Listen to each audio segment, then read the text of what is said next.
আমি ভালো নেই। আমরা কখন কষ্ট পাই জানো?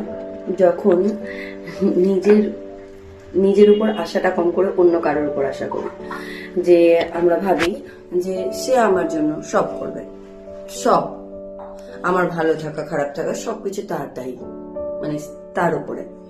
যখন আমার জীবনের চাবিকাঠিটা অন্য কারোর হাতে দিয়ে দিই, তখন আমরা সব থেকে বেশি কষ্ট পাই।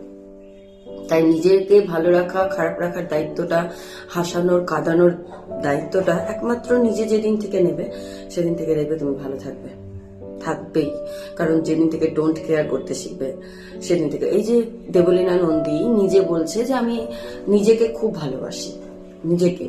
সত্যি বিশ্বাস করো, সে যদি নিজেকে খুব ভালোবাসতো না, তবে সে এত বড় একটা ডিসিশন নিতেই পারতো না। আজকে সে নিজেকে যতটা না ভালোবাসে, তার থেকে বেশি তার পাশের মানুষটাকে ভালোবাসে। আর সেখান থেকে সে যখন আশাহত হয়েছে, সেই জন্যই সে এত বড় একটা ডিসিশন নিয়েছে। আমি তোমাদেরকে এখান থেকে একটাই কথা বলবো, বিশ্বাস আশা সব নিজের ওপর করো, নিজের ওপর। যে আমি পারবো, আমি করব, আমার করতে হবে। অন্যকে কি করলো, অন্যকে কি করছে, তোমাকে কি বলছে, সেগুলোর উপর ডিপেন্ড করে নিজের জীবন চালিও না, তাহলে বাঁচতে পারবে না, ঠিক তার মতোই কষ্ট পাবে। আর ওইভাবে কষ্ট পেয়ে পেয়ে বাঁচা যায় না। বাঁচতে হলে নিজেকে ভালোবাসতে হবে, নিজের যত্ন নিতে হবে, নিজে ভালো থাকতে হবে। দুনিয়া যেদিন থেকে তুমি যে কোনো পরিস্থিতিতে তোমাকে ভালো রাখতে শিখে যাবে, সেদিন থেকে সবাই তোমাকে ভালো রাখতে শিখে যাবে।